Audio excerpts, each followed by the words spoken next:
Welcome back to the deep dive. Today, we're getting into a really fascinating topic: the interplay between fantasy, truth, and importantly, consequences. That's right.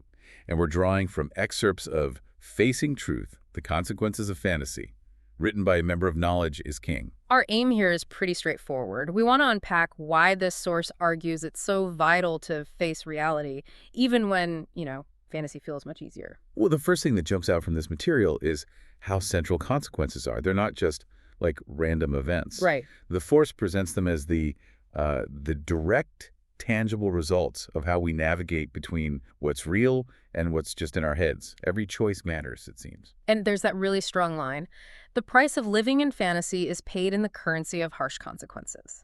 What does that look like, practically speaking, based on this source, even without specific examples given? It seems to suggest that if you stay disconnected from reality for too long, well, things will eventually go wrong. Yeah. It's this idea that the world works a certain way. And if your internal fantasy doesn't match up, you're going to hit friction. The consequences are kind of reality pushing back, forcing an adjustment, often a painful one. Okay, that makes sense.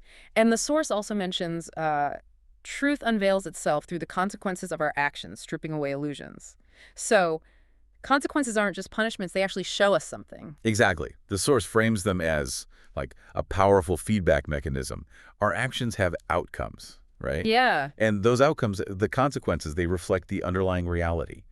They can shatter the illusions we might be holding on to. It's a very direct way to learn. Maybe not always comfortable, but direct. But fantasy is tempting, isn't it? That escape. The source insists, though, reality demands we face the consequences. Why the push to face them? Well, the escape is definitely appealing. But the source really hammers home that reality persists.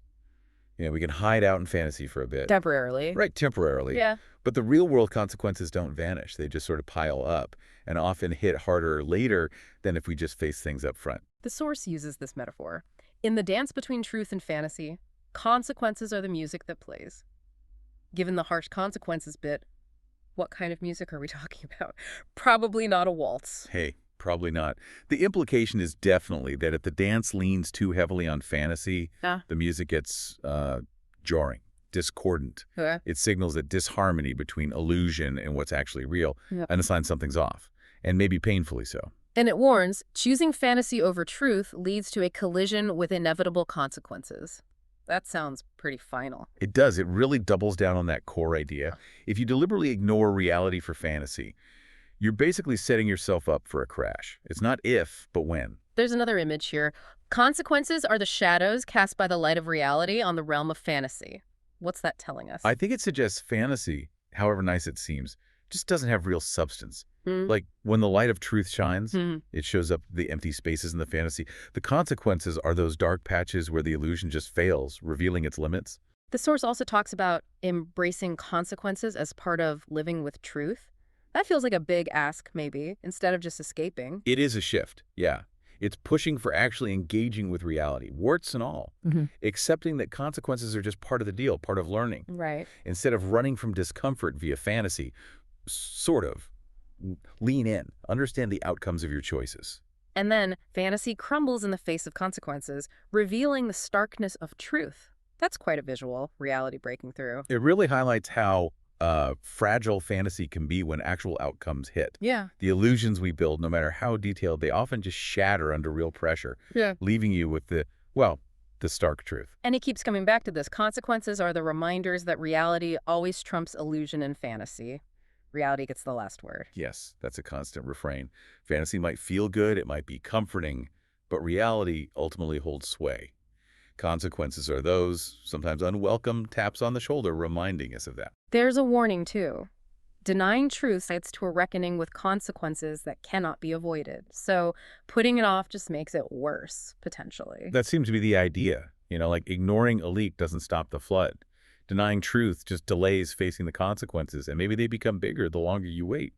But it's not all doom and gloom, right? The source also calls consequences a compass guiding us from the illusions of fantasy to the shores of truth, so they can be helpful. Definitely. It presents them as a navigational tool, actually. Yeah, they can be tough, but they give us crucial information. They steer us away from what's not working, what's not real, towards a more grounded understanding. Okay, so wrapping up, the source says, the weight of consequences reveals the fragility of living in a world detached from reality, and that embracing truth means acknowledging consequences, accepting them as part of our journey. That kind of ties it all together. It really does. The core message seems to be, fantasy is tempting, sure, but a life built on denying reality, it's inherently shaky.